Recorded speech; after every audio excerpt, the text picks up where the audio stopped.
प्रधानमंत्री नरेंद्र मोदी ने यूएई यात्रा के दौरान साधा देश की पिछली सरकारों पर निशाना। कहा, उन्हें ये सोचकर शर्मिंदगी महसूस हो रही है कि भारतीय प्रधानमंत्री को यूएई आने में 34 साल लग गए। प्रधानमंत्री मोदी ने यह भी कहा कि उन्हें विरासत में कठिनाइयां मिली हैं, जिन्हें वो दूर करने की कोशिश कर रहे हैं। यहाँ कुछ कठिनाइयों के संबंध में मेरे सामने जानकारी आई है। अब ये जो कठिनाइयां हैं वो मुझे विरासत में मिली है, लेकिन मुझे विरासत में मिली है इसलिए मैं भाग नहीं सकता हूँ। मैं कल से जो महसूस कर रहा हूँ, मुझे खुद को शर्मिंदगी महसूस हो रही है कि हमने 34 ईयर्स क्यों गंवा दिए, और इसलिए मैं आज उन सभी 34 ईयर की कमी को भी पूरी करके जाना चाहूँगा। यूएई में दिए प्रधानमंत्री मोदी के बयान पर कांग्रेस का पलटवार। कहा, देश का अपमान है विरासत में कठिनाइयां मिलने का बयान। उनको एक ऐसा भारत मिला जो शक्तिशाली, वो भारत जिसकी साख पूरी दुनिया मानता है। प्रधानमंत्री का इस कथन से कि उन्हें विरासत में बहुत कमजोर भारत मिला और बड़ी मुश्किलातें मिली, ये भारतवासियों की आज तक की उपलब्धियों पर अपमान है। भारत की राष्ट्रपति श्रीमती प्रतिभा देवी सिंह पाटिल 2010 में अबू धाबी गई थी। ये दर्शाना कि इससे पहले किसी प्रधानमंत्री, किसी देश के नेता को खाड़ी के देशों का या यूएई का, अबू धाबी का कोई महत्व पता नहीं था, ये प्रधानमंत्री की मानसिकता पर एक बहुत बड़ा प्रश्न चिन्ह लगाता है। यूएई यात्रा के दौरान पीएम मोदी के मस्जिद जाने पर नेशनल कॉन्फ्रेंस और आप ने साधा निशाना। उमर अब्दुल्ला ने कहा, टेराकोटा आर्मी को देखने से ज्यादा नहीं है यूएई में जैद मस्जिद का दौरा। प्रधानमंत्री नरेंद्र मोदी के अबू धाबी यात्रा के दौरान जैद मस्जिद जाने पर निशाना साधते हुए उमर अब्दुल्ला ने ट्विटर पर लिखा है, अबू धाबी की मस्जिद पर्यटकों के लिए आकर्षण का बड़ा केंद्र है। पीएम का वहां जाना वैसा ही है जैसे चीन में टेराकोटा आर्मी को देखना, ना उससे ज्यादा ना उससे कम। आम आदमी पार्टी के नेता संजय सिंह ने भी पीएम मोदी के मस्जिद जाने पर लिखा है, वाह रे मोदी जी, भले ही भारत की मस्जिद में आप कभी नहीं गए, लेकिन विदेश जाते ही आपको सर्वधर्म समभाव का ज्ञान प्राप्त हो गया। प्रधानमंत्री नरेंद्र मोदी कल अबू धाबी में जैद मस्जिद गए थे। पीएम मोदी के किसी मस्जिद में जाने का ये पहला मौका था। प्रधानमंत्री नरेंद्र मोदी के अबू धाबी यात्रा के दौरान जायद मस्जिद जाने पर उमर अब्दुल्ला के बयान से सहमत नहीं है कांग्रेस नेता मीम अफजल। मीम अफजल ने कहा, प्रधानमंत्री मोदी जो देश के बाहर कर रहे हैं वो उन्हें देश में भी करना चाहिए। बिहार का चुनाव है, वो शायद ये मैसेज देना चाहते हैं कि उनको कहीं कोई परहेज नहीं है, जबकि आपको याद होगा एक ज़माने में वो टोपी पहनने से इनकार कर दिया था। जोड़ना जो है वो दिल से होना चाहिए। मैं ये कहूँगा कि उन्होंने इस्लाम के बारे में बहुत अच्छी अच्छी बातें कल मोदी जी ने की हैं, जो मैंने पहली बार उनके मुंह से सुनी है। उन्हें चाहिए कि वो बातें आकर के वो अपने उन सहयोगियों और अपने साथियों को भी बताएं जो रोज़ाना देश के अंदर इस्लाम, मुसलमानों, टेररिज्म, पता नहीं किस किस हवाले से इस्लाम को बदनाम करते हुए बोलते रहते हैं और देश को बांटने का काम करते हैं। मैं समझता हूँ मोदी जी ने जो बाहर कहा है वो अंदर भी कहे। मीम अफजल का कहना है कि एक वक्त था जब मोदी जी ने टोपी पहनने से इनकार कर दिया था, लेकिन अगर आज वो ऐसा कर रहे हैं तो अच्छा है। कैलाशी, उमर अब्दुल्ला बाकायदा एक ट्वीट करके कह रहे हैं कि प्रधानमंत्री जिस तरीके से मस्जिद में गए हैं तो वो सिर्फ एक फोटो अपॉर्चुनिटी है, एक टूरिस्ट प्लेस की तरह उन्होंने विजिट किया है। हमारे यहाँ मालवी में एक कहावत है कि लगे कहीं और दर्द कहीं हो। वास्तव में ये शुरुआत वहाँ से हुई जब अबू धाबी के शेख साहब ने प्रधानमंत्री जी के आग्रह पर वहाँ मंदिर बनाने की स्वीकृति दे दी। सारी दुनिया जानती है कि अबू धाबी में इस्लाम के अलावा कोई भी धार्मिक स्थल नहीं है। ये हमारे देश के प्रधानमंत्री का प्रभाव है, जिसके कारण अबू धाबी के शेख ने वहाँ पर मंदिर की ज़मीन तत्काल उपलब्ध करा दी। इस बात का दर्द उनके पेट में होगा और इसीलिए जब वो मस्जिद में जा रहे तो उन्होंने प्रतिक्रिया व्यक्त की। तो हो सकता है कि उनको ये दर्द हो रहा हो कि ऐसा नहीं हो कि हिंदुस्तान के मुस्लिम उनके प्रति और ज़्यादा सॉफ्ट हो जाएं। तो इस देश के अंदर मुस्लिमों के खिलाफ वातावरण बनाने के लिए कुछ मुस्लिम नेता हैं जो हमेशा मोदी जी के खिलाफ परगलाते रहते हैं। उसमें से उमर अब्दुल्ला साहब भी हैं। अबू धाबी की जायद मस्जिद में पीएम नरेंद्र मोदी के दौरे को लेकर के मुस्लिम धर्मगुरुओं का कहना है कि इसमें सियासत नहीं की जानी चाहिए और इसमें कुछ गलत भी नहीं है। हमारे नज़दीक तो जाहिर सी बात है, जो वहाँ के एक प्रोटोकॉल है वहाँ की गवर्नमेंट का, उसके तहत वो गए। और अगर वो वहाँ पे गए जैसा कि कल हुआ तो उसमें किसी को कोई एतराज़ नहीं करना चाहिए। और एक ये इंटरनेशनल विज़िट है और उसमें जो हमारे मुल्क की सियासत है तो उस मुल्क की सियासत को मुल्क की बाउंड्रीज़ के अंदर लिमिट करना चाहिए। वो हम लोगों के अंदरूनी मामलात हैं, उनको यहीं तक रहना चाहिए। जब भी कोई इंटरनेशनल विज़िट हो तो उसमें हम समझते हैं कि यहाँ की पॉलिटिक्स की निगाह से, यहाँ की सियासी चश्मे से उसको नहीं देखना चाहिए। हालांकि इसको लेकर के देश में सियासी माहौल गरमाया हुआ है। तो प्रधानमंत्री नरेंद्र मोदी के यूएई यात्रा के दौरान दिए गए बयानों और मस्जिद में जाने पर भी मचा है राजनीतिक घमासान। आगे बढ़ते हैं, बात करेंगे कोयला घोटाले की, जिसमें पूर्व प्रधानमंत्री मनमोहन सिंह को आरोपी के तौर पर समन जारी किए जाने के लिए दी गई है कोर्ट में अर्जी।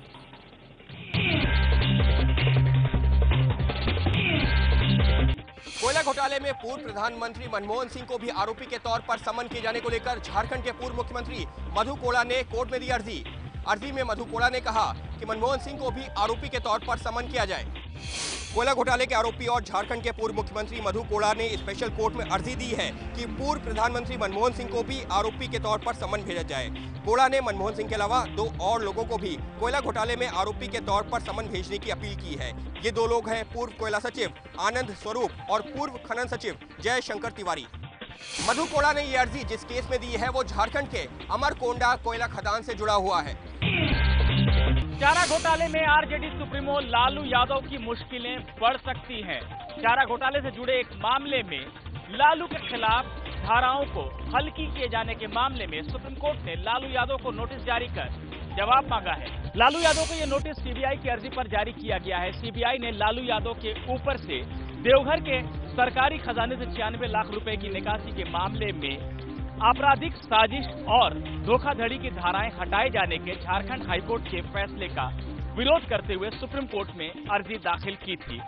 लालू यादव ने झारखंड हाईकोर्ट में ये दलील दी थी कि उन्हें पहले ही आपराधिक साजिश और धोखाधड़ी की धाराओं में सजा मिल चुकी है। ऐसे में उनके ऊपर फिर से इन्हीं धाराओं में मुकदमा नहीं चलाया जा सकता। झारखंड हाईकोर्ट ने लालू की इस दलील को मानते हुए ये धाराएं हटा दी थी, जिसका विरोध सीबीआई ने किया है।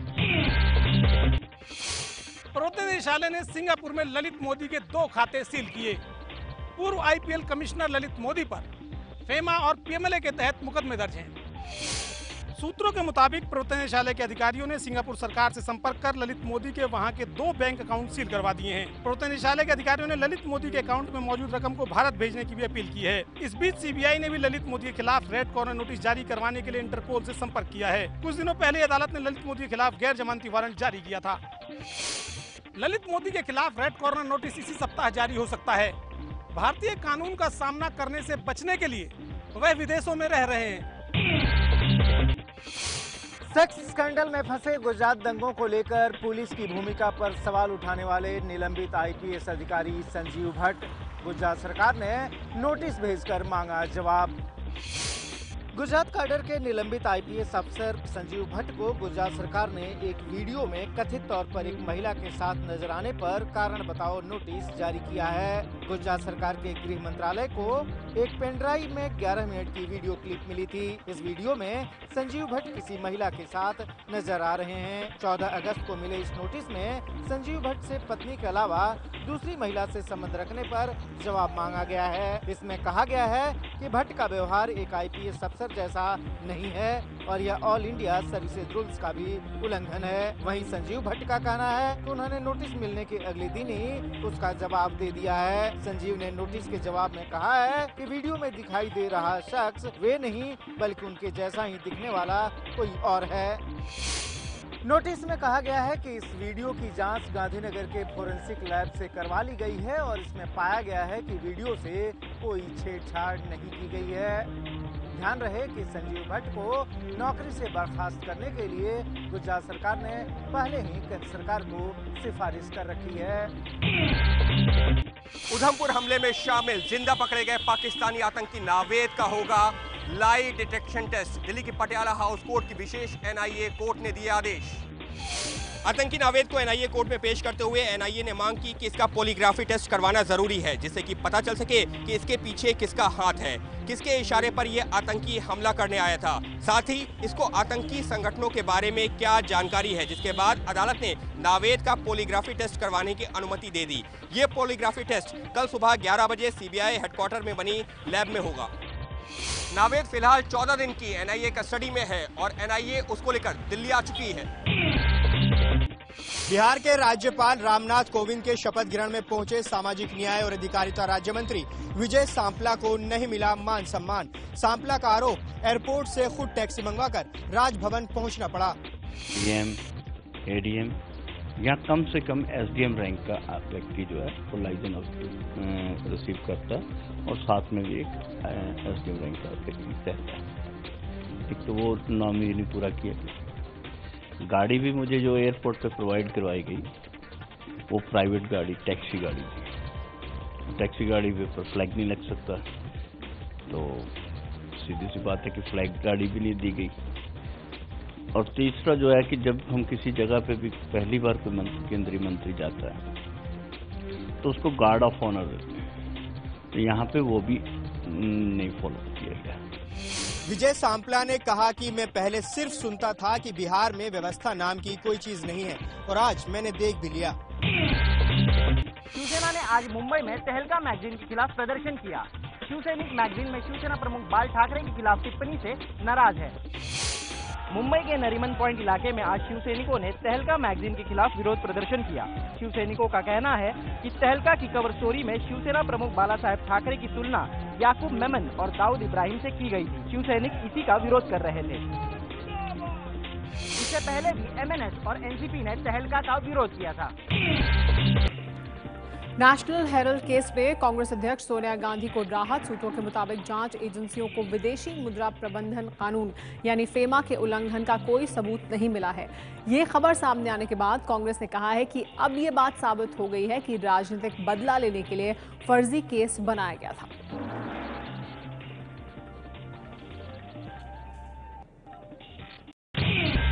कि हमने पहले भी कहा था, अफसोस की बात है कि Bharatiya Janata party political vendetta के साथ दुश्मनी, राजनीतिक दुश्मनी की वजह से ये सब मुकदमे कांग्रेस पार्टी पे लगाना चाहती थी और आज दूध का दूध और पानी का पानी हो गया है।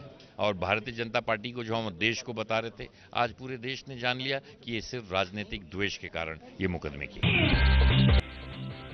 बिहार चुनाव से पहले सामने आया कोबरा पोस्ट का स्टिंग में कोबरा पोस्ट ने खुलासा किया है कि रणवीर सेना ने बिहार में जातीय नरसंहारों को अंजाम दिया। कोबरा पोस्ट के मुताबिक उसके पास रणवीर सेना के 6 कमांडरों से हुई बातचीत की रिकॉर्डिंग है। कोबरा पोस्ट के मुताबिक रणवीर सेना के इन कमांडरों ने 1995 से 1997 के दौरान 144 दलितों की हत्या में शामिल होने की बात कबूल की है। कोबरा पोस्ट के स्टिंग में मुरली मनोहर जोशी पर गवाह को धमकाने का आरोप भी लगाया गया है।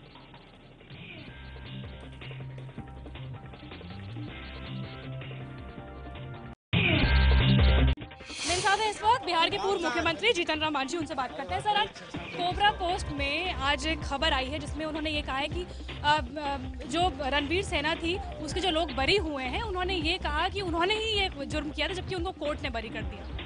ठीक है, इस बात तो अभी कहा हमने कि देखिए, माननीय न्यायालय के लोग आज फैसला देते हैं और फैसला और न्याय में अंतर होता है। अगर किसी ने मर्डर किया है, हम जान रहे हैं, लेकिन हम उसको फैसले सज़ा नहीं दे सकते हैं।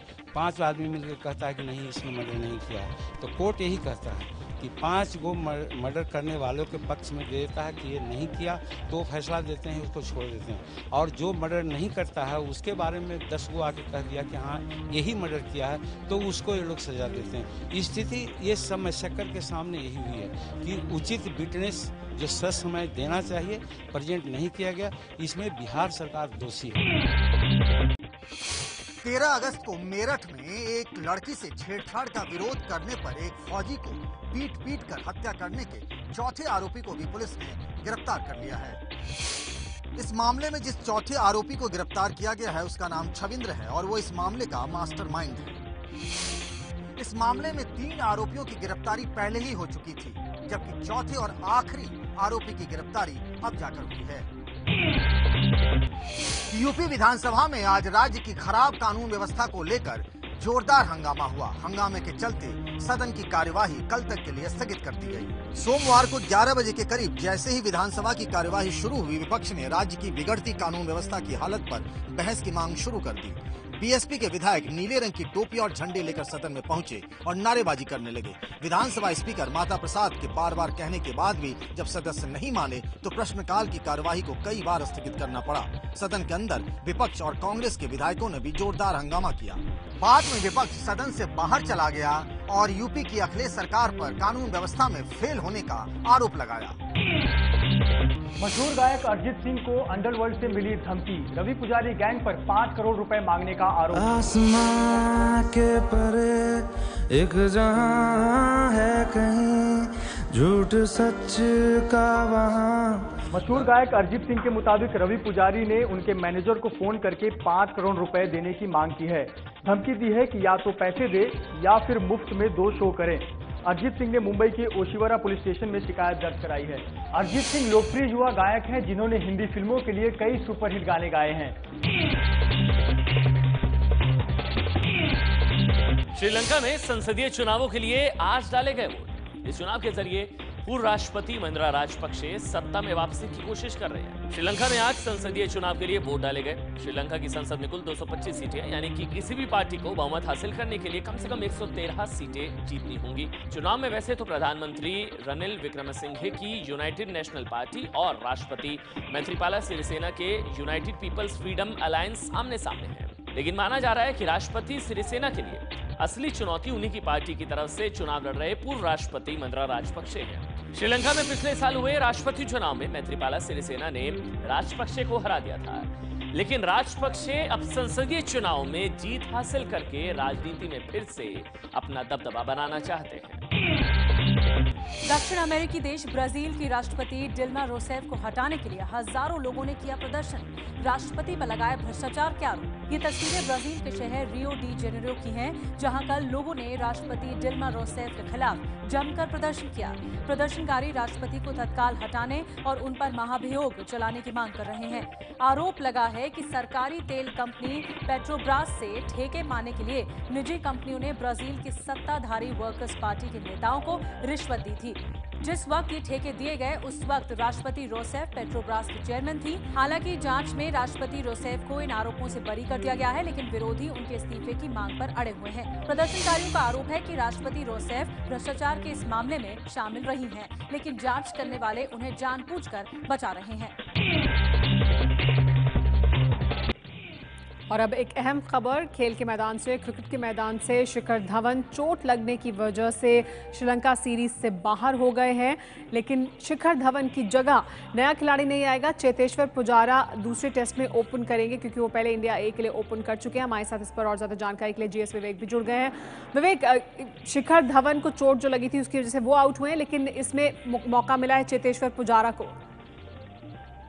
क्योंकि चेतेश्वर पुजारा अभी हाल ही में एक एक्सपेरिमेंट के तौर पर ऑस्ट्रेलिया ए के खिलाफ जो अनऑफिशियल टेस्ट मैच हुआ था उसमें उन्होंने ओपनिंग किया था। और अभी बीसीसीआई के सूत्रों ने ये बात की पुष्टि करी है कि शिखर धवन के लिए कोई और नए खिलाड़ी नहीं आएंगे। हालांकि कल स्टुअर्ट बिनी को लेके जरूर आए थे, लेकिन अब चेतेश्वर पुजारा ओपन करेंगे। पहले भी वो टेस्ट मैच में ओपन हो चुके हैं, स्टैंड इन ओपनर रह चुके हैं, और अभी हाल ही में वो ओपन कर चुके हैं इंडिया ए के लिए। और इस पूरे सीरीज में शिखर धवन के अलावा अगर कोई और ओपनर है, मुरली विजय, वो भी चोटिल हैं। तो इन सबको देख के अभी जो सूत्रों ने ये खबर दी है कि चेतेश्वर पुजारा ओपन करेंगे दूसरे टेस्ट मैच में श्रीलंका के खिलाफ भारत के लिए। तो इस वक्त जो मौजूद विकल्प है टीम के पास, उसमें चेतेश्वर पुजारा का इस्तेमाल किया जाएगा। वो ओपन करेंगे दूसरे टेस्ट मैच में श्रीलंका सीरीज से। शिखर धवन चोट लगने की वजह से बाहर हो गए हैं। 24 घंटे 24 रिपोर्टों में फिलहाल इतना ही। आगे बढ़ने से पहले एक नजर उन खबरों पर जिन पर हमारी नजर बनी रहेगी। अबू धाबी में भारतीयों को संबोधित करेंगे प्रधानमंत्री मोदी। कोबरा पोस्ट के खुलासे पर क्या कार्रवाई होगी? इसके अलावा सेक्स स्कैंडल में फंसे संजीव भट्ट पर क्या कार्रवाई होगी?